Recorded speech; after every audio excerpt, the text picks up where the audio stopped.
This is Max. And this is Jhyrah. And this is Can You This Handle is the Can You Heat? Handle the Heat? Let's We are go. We're back. we're We're back. back. Hey, better than ever. America's number one podcast. On me. On me. So actually soon coming. We ain't there yet. A long way to the top, but you know, I got some plans in mind for these next few months for Can You Handle the Heat? We're about to explode. I know we said this a About to lot, go but nuclear. this time for real, for real. But I know Max is happy. His Am I happy? Celtics, Why am I happy, Jared? bro. Your Celtics made it to the finals. But no one cares. So why am I happy? I mean, it doesn't matter if anyone cares as long as you care. That's what I'm saying. And then when I say that, people are like, "Bro, you're such a bum." So it's Damn. making me not happy. My team is too Maybe dominant. It's not fun. We gotta make a trade. honest reactions to game one, like immediate, like how you felt after watching that game. Um, I think that this series will be a game of runs, and I think that Boston just goes on too many runs, whereas I think the Mavs sort of will have like one really good one, maybe two. But I don't know. I was very happy with the way Kristaps played. I was very happy with the way. I mean, I really couldn't complain about anyone besides Peyton Pritchard, to be honest. And even then, he didn't play bad. He just wasn't making any baskets. I'd say probably MVP at game one was I know Kristaps got his flowers, but I give it to Jaylen Brown. Um, Time and Interesting. time Okay. again, this playoffs, he's answered the call and he's came in and shown he's the best player on the court. I know there was rumblings of this, like I would tend to like, oh, like Tatum's better, the Jaylen Brown's better. And Jason Kidd was on ESPN today saying that Jaylen Brown is the best player on our team. So I don't know. I mean, for him to come back and have a series like this, or really a playoffs like this, has been so great to watch. Just because I've always liked Jaylen Brown more, and especially because we paid him so much money, I would hope that he would be the best player on our team, or at least be close enough to the top player. Where it felt like in other playoffs, if Tatum had a bad game, we'd lose. But we just have so many guys that can go out and do damage that we don't need that. So That's fair. That's fair. I don't know. I think my immediate reaction is I didn't expect Kristaps Porzingis to be that good. Coming back from an injury, bro's yeah, out for 10 games. It did not look like he had missed a single game. It looked like he had not missed a single step. Um, and I mean, to be fair, going into the series, I already thought he was the X factor. But I think even more so now after their game one, where I mean, he scored 11 in the first half or in the first quarter, and mm-hmm. then goes on to score he also 21. had, he also had 3 blocks in the first quarter. 21, 8, and 3 in 20 minutes. Like that's nothing to like just look at and think, oh, that's common. That's really different. So it'll be He's the interesting to see all-time leader in finals points per minute. because this is the only. Well, let's see how the rest of the series goes, bud. But I don't know. I think that game one was good, and of course, like it's hard to put negatives on a bad game or on a game that you win and pretty handily too. But I would say this game was more so a flop for the Mavericks than it really was a like a boost for the Celtics. Okay. And the reason I say that is because I don't when the Celtics are hitting threes, they are always going to be like the best team in the league. I Were think we that's even how hitting they. threes though? Yeah, I mean, y'all had like We thirty-eight only shot percent. 42. No, yeah, that's not that good. I mean, that's you say that's not that good, but then you look at the Mavs and they shot like 26. So I'm saying Yeah. like compared to the other team, not only did y'all made almost like double. Actually, you made more than double the threes that the other team made.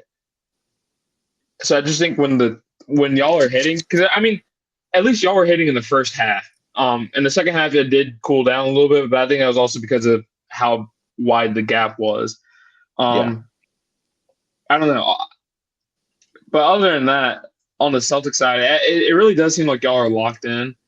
And one thing that I really found really interesting was the Celtics like you can tell they believe in their guys and playing defense. Like even Sam Hauser, like he had some pretty good stops on Luka, but Mm-hmm. literally every single possession, they switch everything. But then they're really trying to commit to shading instead of helping, which is an interesting strategy. Because you're basically just saying we're going to play every single person on the court like one up because we believe in our guys that much. And if you're going to make a play, cool, but we're not going to allow you to like drive into the paint, bring two defenders. There's one person open at three, and you pass it out. So it'd be interesting to see how the Mavs can get more assists because I think they ended up with like 9 assists into the game, which is not a lot at all. So it'd be interesting to see how. I will say as well. I mean, that's just because Luka was the only one that was scoring the ball. Yeah. But that's because of the way the Celtics were playing. They weren't allowing Luka to pass the ball because they weren't double teaming. So it'd be. I mean, Luka showed like last game. There's no one who could stop him 1-on-1. So it'd be interesting. Jaylen Brown stopped him. You think so? Jaylen Brown did a great job on Luka Doncic. He picked his pocket, picked him up full court. I think that Jaylen Brown did just about as good of a job as you can on Luka Doncic. And, I mean, yes, Luka had 30, but, I mean, a lot of those were on switches. And so if you look at the possessions where Brown guarded Luka, I mean, he was giving him some shit. And, I mean, really for me, I mean, if the Celtics end up winning the series, the turning point, I think, for me is when he picked his pocket and threw it in his face. I mean, I don't know. We just look so much more aggressive than them that, I mean, it could just be nerves, but, I mean, the Mavs got punched in the face. They had they had like a nice little response, and then the Celtics showed that they had been there before and had an even better response. So, this is great to have leadership and veterans and people that have been there before. So we always have that upper hand, but I don't know. I just think the Celtics played a good game, not a great game, but as you said, I think the Mavs lost this game more than the Celtics won this game. Yeah, I don't know. Also, I don't know. I think it does help that the Celtics have a lot of great defenders and like even good ones that, you know, like you said, Jaylen Brown, he can play good defense on Luka. But then, you know, then he goes out and you have Jason Tatum and you still have Drew Holiday and you still have Derek White and Chris Derek White. And yeah, exactly. And I think I saw a stat that Luka shot 1 for 8 when Al Horford was his closest defender. I doubt that's gonna stay that same way throughout the series. Like, no diss to Al. I think he's going to play his best. But, I mean, I think there was just more so when I watched the 8 shots that Luka missed against Al Horford. It was more like they were just tough shots, and he was really taking them one-on-one and then missing.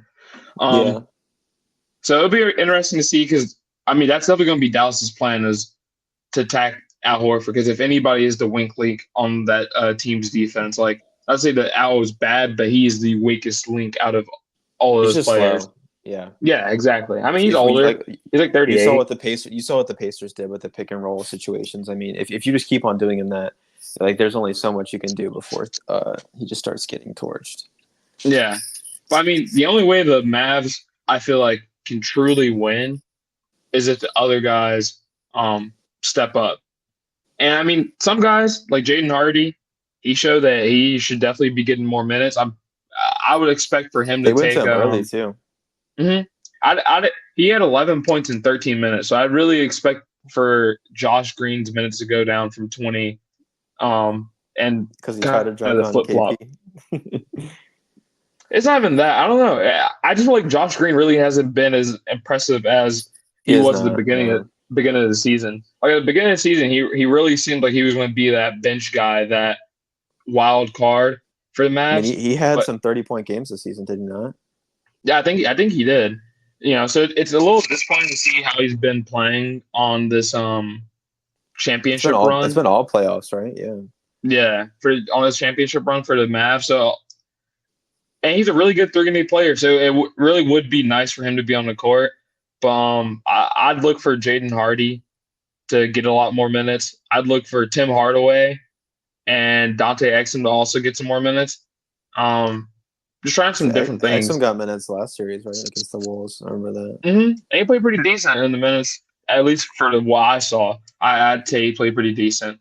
I don't know. I don't know if they'd go too crazy with that many different guys getting minutes just after game one. If they lose game two, I think they'll start to go with a little bit more changes. But I mean, I feel like they have faith in their guys. Especially, I mean, the Mavs have lost every game one except for the Timberwolves. Like they've had an awful game one in every series. I was actually going to say that. I think they are just slow, but also I think the way the Celtics play, it would just be a lot better to play small ball than to play. And I know like Jason Tatum and Jaylen Brown are two really big guys, and even Jrue Holiday, really strong guys. But I don't know. While I was watching out there, like Maxi Kleber I've kind of thought this for the past guy. I used to think he was actually one of the best backup bigs in the league. But after tearing his ACL and just getting some other injuries, Maxi Kleber just hasn't been the same.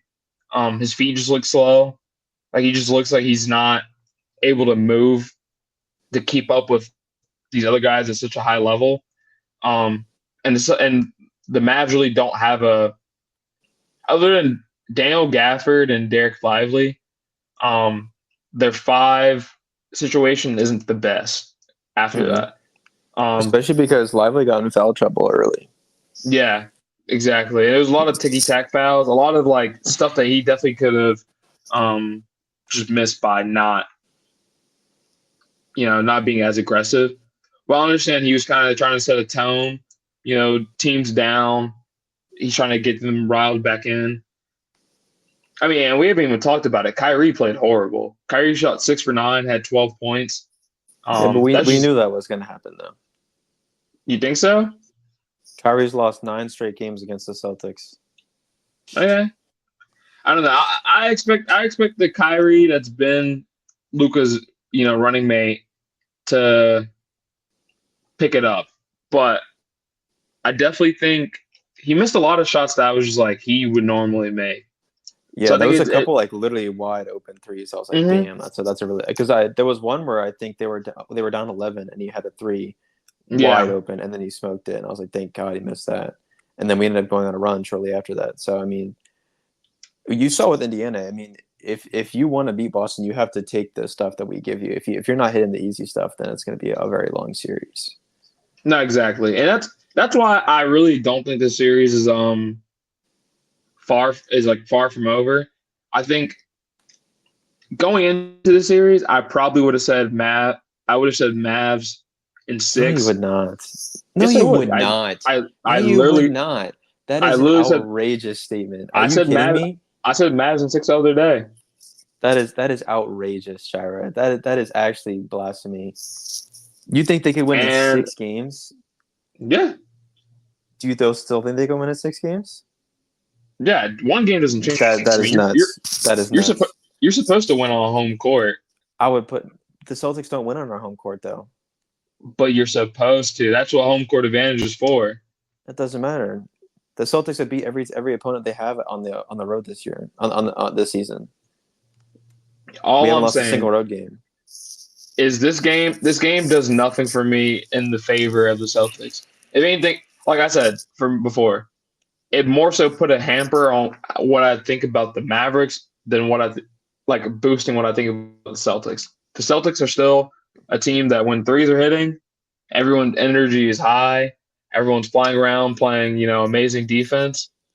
But when the threes stop hitting, that's when the Celtics look abysmal. And I'm just being honest. I'm not even trying to hate. But it's just like you can just tell when the Celtics are not hitting threes, it's almost as if they don't even think they can even win the game anymore. Like the way they play. Okay. That's what I feel like speaks to Jaylen Brown this whole playoffs because he's been that guy that's been attacking the paint and keeping us in games, and Jrue Holiday backing people down. Like when our threes aren't hitting, Tatum is nowhere to be found. Nowhere. The guys that we're turning to are Jrue Holiday. He's taking on mismatches in the post. He's taking centers in the post. He's doing whatever he wants with them. And then we also looked at Jaylen Brown. He's getting the ISO plays. And Tatum, I think, has realized that, so he's fine to be a facilitator.